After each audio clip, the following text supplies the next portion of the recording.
Hello friend, कशा आहात? स्वागत आहे तुमचं आपल्या मराठी यूट्यूब चॅनलमध्ये. आज आपण नाश्त्याला एक वेगळा पदार्थ करणार आहोत. साहित्य नेहमीचंच, पण वेगळा पदार्थ. हे बघा, हे कुरमुरे जे आपण भेळीला वापरतो ना, घरात आपल्या कुरमुरे असतात ते साधे कुरमुरे. त्याचं काय करायचं आहे ते मी दाखवते तुम्हाला. त्यासाठी बघा, कांदा घेतला आहे, कोथिंबीर, कढीपत्ता घेतला आहे, हे शेंगदाणे, लिंबू अर्ध घेतले, ह्या 2-4 मिरच्या घेतल्या. मिरच्या जितक्या आपल्याला घालायच्या त्याप्रमाणे घ्या. ही बारीक शेव आणि ही बारीक चिरलेली कांद्याची पाते. चला तर मग आपण करायला घेऊ. कढई तापायला ठेवली मी इथं. बारीक करते गॅस आणि ह्या कुरमुऱ्यांमध्ये पाणी घालते. जसे आपण पोहे भिजवतो ना, तसे हे कुरमुरे भिजवून घ्यायचे. पूर्ण पाण्यात भिजतील असे भिजवायचे, ते लगेच मऊ होतात.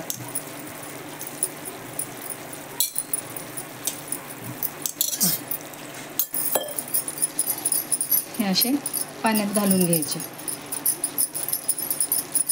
1-2 मिनटं पाण्यात राहिले की ते मऊ होतात.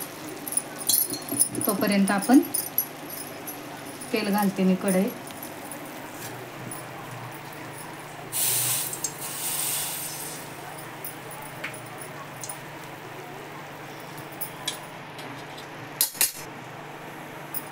हे बघा, इकडे तेल तापले तर जिरं मोहरी घालू आपण त्यात. जिरं घातलं, मोहरी घातली, शेंगदाणे घालायचे, म्हणजे मग ते शेंगदाणे चांगले त्यात तळून निघतात.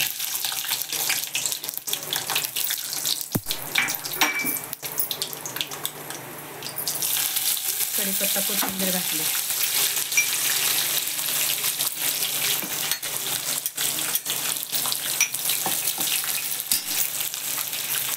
जसं आपण पोहे करतो तसंच करायचं.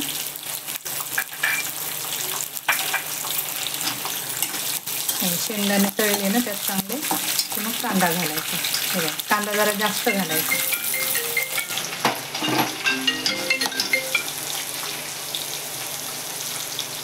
फक्त इकडे हा कांदा परततोय तोपर्यंत काय करायचं, आपण हे भिजवलेले कुरमुरे आहेत ना, हे एका चाळणीमध्ये टाकायचे.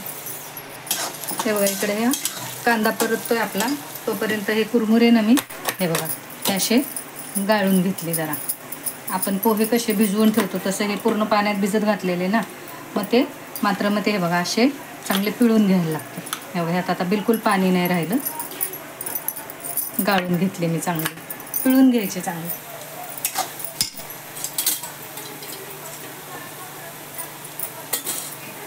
हळद टाकली,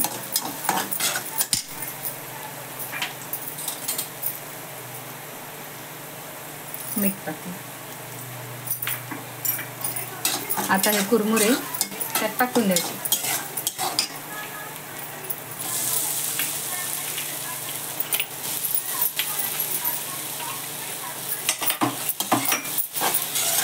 चांगले परतून घ्यायचे हे.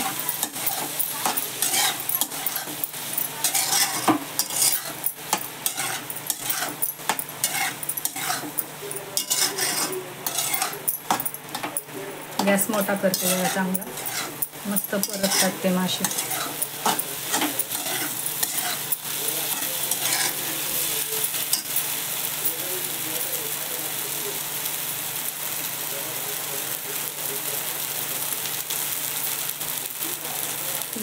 लिंबाचा रस टाकते थोडासा मी, थोडासा.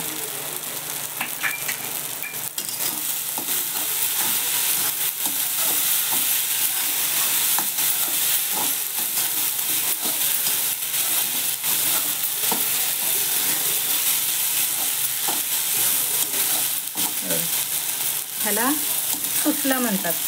हा कर्नाटकचा पदार्थ आहे. कोणी सुशीला म्हणतं, कोणी सुसला म्हणतं. आपल्या पोह्यासारखा जगतो पण कुरमुऱ्याचा. हे बघा, तयार झाला. करून बघा एकदा. आवडला तर लाईक करा, शेअर करा, सबस्क्राईब करा.